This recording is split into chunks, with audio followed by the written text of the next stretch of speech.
El primer tema es columna degenerativa, entonces antes de hablar sobre esto hay que tener en cuenta la anatomía de la columna vertebral. Importante pues que se divide en vértebras cervicales, torácicas, lumbares y sacras y el coxis, ¿sí?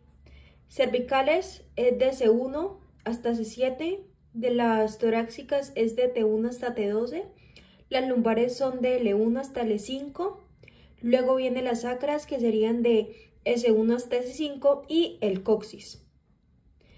Dentro de la definición, pues es una estructura principalmente que se va a encargar de proteger la médula espinal y pues también se encarga de la estructura o del sostenimiento del cuerpo humano. Para generalizar un poco, pues comprende 33 vértebras, discos intervertebrales, ¿sí? Estos encargados de actuar como amortiguadores. También tienen ligamentos, músculos que rodean y estabilizan la columna. Todo esto con la función también de hacer fácil el movimiento.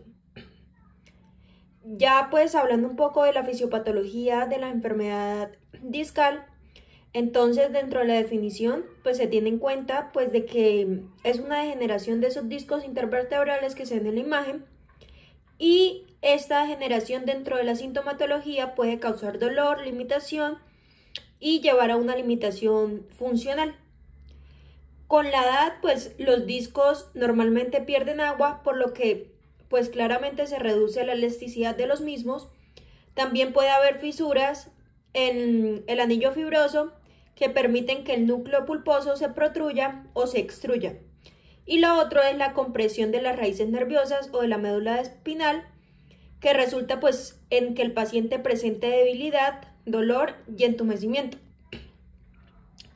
Entonces, pues ya hablando pues de algunas condiciones específicas, tenemos el primero, que es estenosis espinal cervical y lumbar.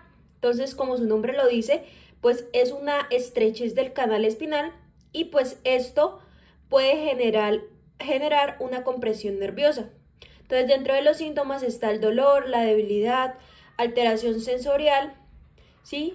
En cervical lo que pasa es que parte del cuello pues puede dañar la médula, y si es a nivel lumbar pues la parte baja suele estar afectada por las raíces nerviosas. Tenemos ahora pues lo otro, que sería complejo osteodiscoligamentario, ¿sí? Este complejo, su función es que es importante pues para la estabilidad y el movimiento de la columna. Entonces puede haber degeneración del disco, hipertrofia ligamentaria, también puede haber una alteración de este complejo que pues puede llevar a una estenosis espinal, ¿sí? Y también tenemos lo que son osteofitos o espolones óseos, que son el resultado común de la degeneración de la misma. Tenemos otra condición que es la espondiliosis, y pues cómo se va a clasificar esta. Entonces tenemos que se trata de un defecto o fractura por estrés de los pairs interventriculares del arco vertebral, ¿sí? Comúnmente a nivel lumbar. Frecuentemente se presenta en adolescentes y atletas, y esto se da por una sobrecarga repetitiva de la columna vertebral. Entonces, para tener clasificación, pues vamos a tener que se clasifica en 4 grados, ¿sí? Entonces, esto depende pues del porcentaje de desplazamiento. Entonces, tenemos que el grado 1, menos del 25% se desplaza. En el grado 2, entre el 25 al 5% hay desplazamiento, 50% hay desplazamiento. El grado 3, entre el 50 al 75 se desplaza, y ya el grado 4 es donde hay un 75% de desplazamiento, ¿sí? Y este desplazamiento se hace de una vértebra sobre la otra. Ahora tenemos el otro punto, que es la semiología radicular. Entonces, pues estos son grupos de signos y síntomas y se dan por afectación de una raíz nerviosa espinal, ya sea porque hay una compresión, una inflamación o una lesión. Normalmente, pues estos pacientes presentan dolor, y estos dolores pues siguen el trayecto de los dermatomas. Entonces es muy importante por eso evaluar cada dermatoma. También obviamente pues presenta alteraciones sensitivas como sería anestesia, parestesias, disestesias, también alteraciones de reflejos osteotendinosos y debilidad. Ahora, pues hablamos de los síndromes radiculares. Entonces, es clínica que se da por compresión o irritación de la raíz nerviosa. Dentro de estos síndromes se puede ubicar dependiendo de la vértebra. Entonces pueden ser cervicales, torácicas o lumbosacras. Y pues que también pueden ser únicas, múltiples, ¿sí? O también radiculitis. Tenemos los otros síndromes que son los medulares, y acá es donde se afecta la médula espinal y su sintomatología va a depender del nivel y de la extensión de la lesión. Tenemos el otro que es el síndrome de cono medular, que es una lesión del extremo distal de la médula, y esto lo que hace es que suele causar disfunción vesical, intestinal, perineal y también debilidad de los miembros inferiores. Y el otro es el síndrome de la cauda equina. Entonces comprende, son las raíces nerviosas de la cauda equina y suelen causar un dolor lumbar, pérdida de función sensorial y motora en las extremidades inferiores. También acá pues el paciente suele afectarse, digamos, su función urinaria, y pueden tener incontinencia. Y pues digamos, por último, los trastornos, digamos, de la curvatura, entonces sería la escoliosis. Esto se caracteriza por ser una curvatura anormal de la columna vertebral en el plano coronal, que puede ser tanto ligera o severa, y también que normalmente como se afecta esa curvatura, pues afecta la postura y la respiración del paciente, ¿sí?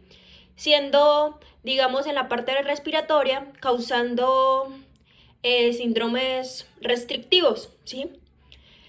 Acá importante la clasificación de Lemke, que pues es según el tipo y la variedad de la curvatura. Entonces, se clasifican tipo 1, que sería una escoliosis idiopática, tipo 2, escoliosis congénitas, y la 3 ya sería una escoliosis neuronal. Tenemos pues también pues la parte de las escoliosis, pues las clasificaciones, ¿sí? Que era la idiopática, congénita y la neuromuscular. Entonces la primera sería pues la escoliosis idiopática. Normalmente digamos que la presentación se da infantil, entonces en menores de 3 años.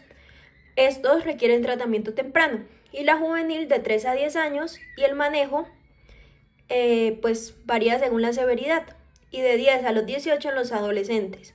La congénita pues se da por malformaciones óseas durante el desarrollo fetal. La escoliosis neuromuscular va a ser resultado de condiciones que suelen afectar los músculos y los nervios de la columna. Y la escoliosis degenerativa, que no se había mencionado, se da más que todo es en adultos mayores por desgaste de los discos y de las articulaciones vertebrales.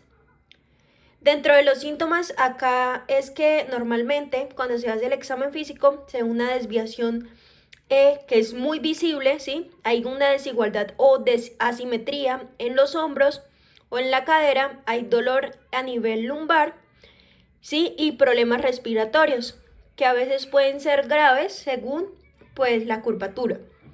El diagnóstico, examen físico, radiografía. Ya más adelante pues se puede hacer una resonancia magnética y un TAC. Y normalmente pues el manejo que se le da a estos pacientes es que en los casos leves, observación. En adolescentes, usar corsé. Y ya cuando son casos muy severos que ya están afectando la funcionalidad, entonces se propone la cirugía.